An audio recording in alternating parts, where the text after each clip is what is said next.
Welcome back to Lakers News Fan Report, where we bring you the latest and most exciting sports news every single day. Tonight, we delve into a blockbuster trade rumor that has the potential to reshape the Western Conference and redefine the Lakers' championship window. Imagine this: the Los Angeles Lakers, fresh off a season of tumult and transition, landing none other than Kristaps Porzingis from their arch-rival, the Boston Celtics. Yes, you heard that right. Could the towering unicorn really don purple and gold next season? Let's break down everything we know, fact, speculation, and some wild possibilities, and keep the suspense alive until the very end. It all starts with Boston's shocking early playoff exit and Jason Tatum's devastating Achilles injury in Game 4 of the East semifinals against the New York Knicks. With the Celtics officially eliminated and Tatum facing a lengthy recovery, reports suggest that Boston's front office is bracing for a financial and roster overhaul. According to NBA insiders, the Celtics must shed salary and reconfigure their lineup, and Kristaps Porzingis, on an expiring contract after 2025-26, has emerged as a primary candidate to move. That's where the Lakers enter the picture. Bleacher Report's Andy Bailey laid out a realistic trade proposal that would send Porzingis to Los Angeles in exchange for Maxi Kleber, Rui Hachimura, a 2030 first-round pick swap, and a 2032 first-round pick swap. On paper, this deal checks several boxes. It reunites Porzingis with LeBron James and Anthony Davis, revives the once flourishing Porzingis-Luka Doncic partnership in a Lakers offense desperate for spacing and rim protection, and gives Boston valuable draft capital plus cost-controlled role players. But is it truly realistic? And more importantly for Lakers fans, does it make sense for our team? First, let's examine why Porzingis is such a coveted upgrade. Despite a season derailed by a mid-year virus and nagging injuries, he still averaged 19.5 points, 6.8 rebounds, 1.5 blocks, and a career-best 41.2% from three on high volume. Those statistics signal a big man who can stretch the floor, deter drives in the paint, and step out to knock down corner threes. Remember when the Lakers lacked a true rim protector post-Anthony Davis trade?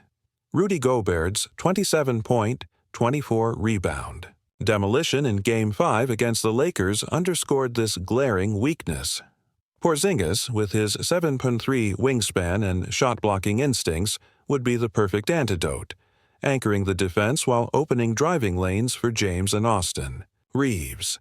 Now, consider the fit alongside LeBron. At 7'3", Porzingis can patrol the paint, switch onto perimeter threats, and excel in pick-and-pop situations where Boogie Cousins and Dwight Howard once thrived for the Lakers. The mere threat of lobs and catch-and-shoot triples forces opposing defenses to stretch out, creating mismatches for a more traditional offense. It is possible that head coach Darvin Ham would counter Gobert's suffocating packs of Jazz style with a free-flowing, pick-and-pop heavy system designed around Porzingis's unique skill set.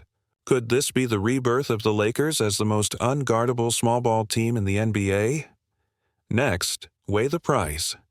Maxi Kleber, originally acquired as sweetener in the Doncic-Davis trade, struggled to find minutes, averaged only 3.0 points and 2.8 rebounds in limited action, and may not factor into the future rotation.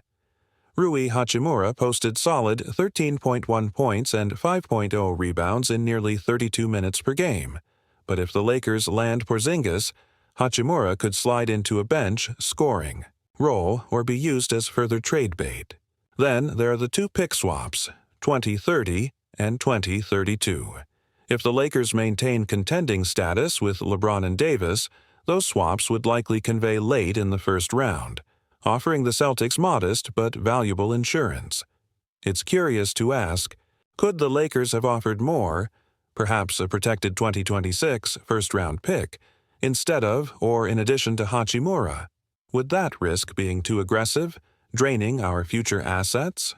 From Boston's perspective, moving Porzingis frees up payroll, eases the luxury tax burden, and secures role players who can step into two-way forward combinations alongside Tatum's eventual return. It also fosters long-term flexibility.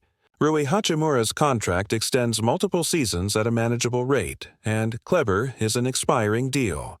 The draft swaps provide a safety net for potential rebuild or reload scenarios. Could Boston feasibly say no to these pieces, or would they rather pivot dramatically and chase backcourt stars in a post-Tatum era?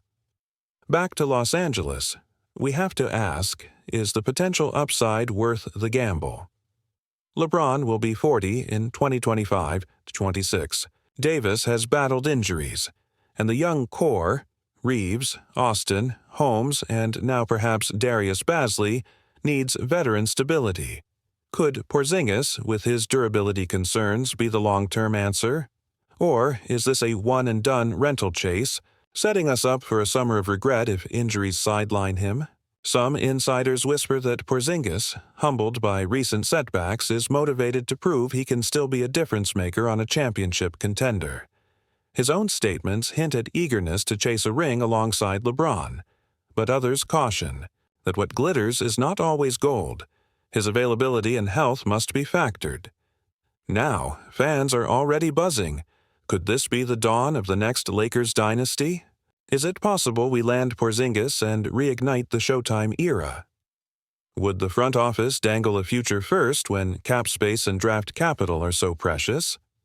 And perhaps the juiciest question, if the Lakers miss out on Porzingis, who else could they target? Clint Capella, Jonas Valanciunas, DeMarcus Cousins? This rumor, real or not, forces us to examine every potential roster path. As we edge toward the draft and free agency, one thing is clear: the Lakers must act decisively. With their window to win another banner narrowing, hesitation could leave them watching from the sidelines while other superteams assemble their own front-court titans. But bold moves carry risk. Swapping future assets for a rental might mortgage the next era. So, Lakers News Fan Report viewers, what do you think? Should the Lakers pull the trigger on a Kristaps Porzingis blockbuster with Boston?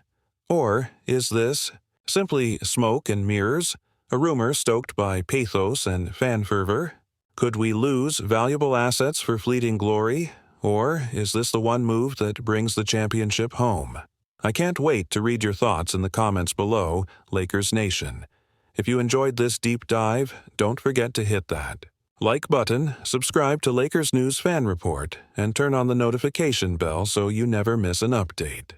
If you're as fired up as I am about the possibility of Kristaps Porzingis donning the purple and gold, smash that like button, subscribe to Lakers News Fan Report, and ring that bell right now, because the next chapter in this saga could define the trajectory of our franchise for years to come. Let's dive into the potential fallout, the what-ifs, and the lasting impact of a Lakers-Celtics blockbuster centered on Porzingis. First, imagine the opening night unveiling. Staples Center packed to the rafters, the Jumbotron flickers to life, and there he is. Welcome, Kristaps. The crowd erupts as the 7-3 stretch big strides to center court, high-fiving LeBron James in full view of the national broadcast. That visual alone would spark a seismic shift in Lakers morale and league perception. Suddenly, everyone from the opposing coaches to the front office GMs in other cities recognizes that Los Angeles has gone all in, willing to spend precious draft capital and take on injury risk for a proven two-way star. On the court, the offensive transformation would be immediate. Picture LeBron in the pick and pop with Porzingis setting the screen. LeBron drives hard, the defense collapses, and Porzingis catches the kickout for a corner three. Or imagine Anthony Davis rolling to the rack after a handoff as Porzingis patrols the weak side, ready to finish any kick pass the double team forces. This spacing nightmare would force opposing coaches to choose, help protect the paint and leave shooters open, or trust their role players to contest versatile big men. It's a classic Lakers dual-attack blueprint, one that struck fear into tens of thousands of arena seats during the Showtime era and again in 2009-10. Defensively, Porzingis' impact is just as profound. His 1.5 blocks per game and 7-3 wingspan create a deterrent under the rim absent since Dwight Howard's prime. Gone would be the soft baseline drives and easy layups that plagued LA late in the season. Instead, a pick-and-roll ball handler staring down Porzingis' massive frame must reconsider hesitative floaters. Rotations improve as wings no longer overhelp. They trust Porzingis to handle the cleanup. Add Anthony Davis's defensive versatility and Draymond Green's switch-everything smarts, and the Lakers would boast one of the most formidable interior walls in the league. Could this be the defensive reinvention that carries LA back to the finals? Yet, even as we envision glory, let's confront the risks. Porzingis has battled patellar tendinitis, a torn ACL in 2018, and a viral-induced slump this past season. His availability question looms large. What if a mid-season flare-up sidelines him for 20 games? Without reliable depth up front, the Lakers could find themselves scrambling for backup centers, relying on unproven rookies or patchwork veterans. The front office would need to secure insurance, perhaps re-signing Thomas Bryant or targeting a lower-cost rim protector like Wenyen Gabriel to mitigate the gamble. The balance between reward and risk would define this trade's ultimate success or failure. Then there's the salary cap picture. Porzingis' expiring $35 million contract for 2025-26 eases long-term flexibility, creating a chance to chase max free agents in the subsequent summer. But in year one, the Lakers must clear space for his salary, which means moving veterans or luxury taxes into overdrive. Could the Lakers realistically move Dennis Schroeder or Austin Reeves to make room? Or would they absorb the tax hit to maintain continuity? Every dollar impacts roster depth, player morale, and the luxury tax apron. Cost-benefit analysis here becomes as crucial as on-court fit. What about chemistry? Porzingis thrived alongside Luka Doncic in Dallas for a season, but struggled to gel in the Mavericks' half-court sets. In Los Angeles, playing with LeBron, arguably the greatest facilitator of all time, and AD's gravity, could Porzingis rediscover his best form? LeBron's court vision and unselfishness might buffer any early growing pains, easing Kristaps's integration. Yet, the pressure cooker of LA media and fan expectations could exacerbate any slow start. Would Porzingis embrace the culture of accountability that the Lakers demand, or might he chafe under constant scrutiny? Let's not forget the ripple effects across the Western Conference. Utah, Denver, Phoenix, and even Golden State would recalibrate their playoff brackets knowing the Lakers have a two-headed big man frontcourt. The Suns might chase defensive upgrades to handle Davis-Porzingis pick-and-rolls. Denver's Nikola Jokic might relish the challenge of going mano-a-mano with fellow unicorn status. Rival GMs would eye the Lakers with renewed respect and renewed ambition to dethrone them. Trading for Porzingis wouldn't just reshape LA, it would rewire the entire conference hierarchy. As fans, our role is to fuel the conversation. Share your wildest scenarios in the comments. Do we see a 50-win season on the horizon? Could this move propel the Lakers to repeat as Western champions?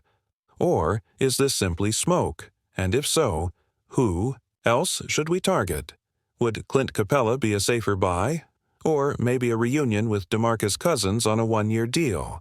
We want your takes, your debates, and your passionate pleas for the Lakers front office to pull the trigger, or hold the line.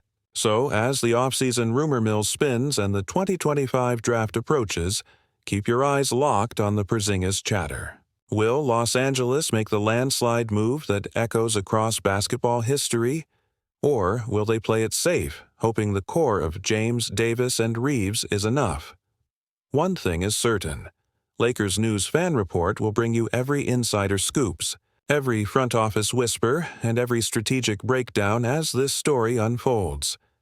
Thank you for tuning in, and remember, if you enjoyed this deep dive, hit that like button, subscribe to Lakers News Fan Report, and ring the bell so you never miss an update. Until next time, keep the purple and gold pride burning bright.